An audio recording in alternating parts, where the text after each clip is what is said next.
Mr. Colby, since we've started this hearing, a lot of things have happened. I don't know if you're not in a position to follow the news.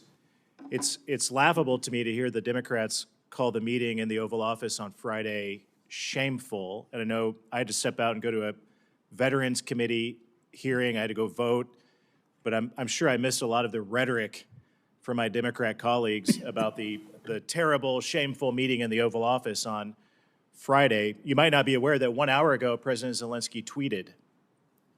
He called the meeting on Friday regrettable.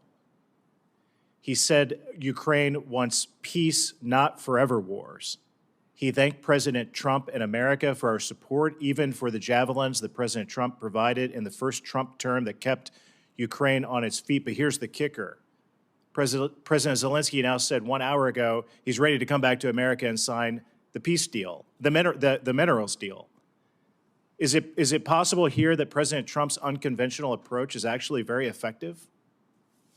Yes, absolutely. I think the proof is in the pudding, and I think that's a really encouraging thing to say. I'm delighted to hear the news that we're making progress, obviously, knock on wood. I also think it shows that, trusting President Trump with these and his kind of particular deputies with this kind of high-level diplomacy is really important. And it's not for me as a nominee to be spouting off and potentially interrupting this kind of progress. It's very encouraging. I know I speak for myself, but I'm pretty confident I know very confident you too. You want peace there. You want the Europe and the Ukraine to be in as good a position as they possibly can be. So that's very encouraging news. It seems like a pattern though with President Trump. Yeah, I think so. I mean, I think he's it's Iran. It's our other enemies abroad. It's the tariff approach. It seems like President Trump's unconventional approach is actually very effective. I think it's very effective, and I think there's a degree, I mean, he's a master negotiator, he's a deal maker, he understands leverage, and he is not going to be calculable. I think one of the main critiques I think we probably all have of the last administration was that they were highly calculable and you could kind of measure it. And so the Russians could kind of precisely calibrate it. And after 3 years, almost 3 years of conflict, things were going worse. And I think with President Trump, you have a very different dynamic. You don't know what he's going to do, but you can get a deal with him. And this is, I think, the point about not, having ad hominems is an important part. It's not, I don't think he misunderstands who Vladimir Putin is, to the contrary, but I think he understands as part of a deal, a good deal, a verifiable deal, a positive deal, and the same logic would go with Iran if, and God willing, he's able to achieve that as well, or make progress in that direction as well. That would be the same approach I think he'd take. I totally agree. I want to move on. Last year, Indo-PACOM admitted to Congress that it had the most unfunded priorities in its history, $11 billion. One of Indo-PACOM's biggest shortfalls was missile defense. At the same time, we've been giving Patriot missile defense systems to Ukraine.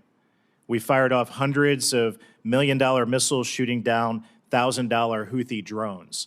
How wise is it to burn through our missile defense stocks in less important parts of the world when Indo-PACOM is so desperately short of those weapons? Well, I think, Senator, thanks. This is exactly the problem I'm pointing to. That's not to say that we shouldn't be doing anything in Europe or the Middle East. To the contrary, but it's to say if we all agree that China is the top challenge and China is the most formidable threat, we need to act like it, because especially given what Admiral Paparo and others are saying, and Bill Burns has been saying that we need to act like this could actually happen. I agree with Secretary Rubio. There is a very real threat under President Trump's in the term that he's been elected to, given the 2027 date, that God forbid a war could happen. And I agree that President Trump has said that China would not attack Taiwan under his watch. And if confirmed, I would make it my business, my particular business, to give him the military strength to back that up, coupled with the negotiating ability, Senator, that you just referred to. Yeah. On that note, our Navy's not as big as it needs to be.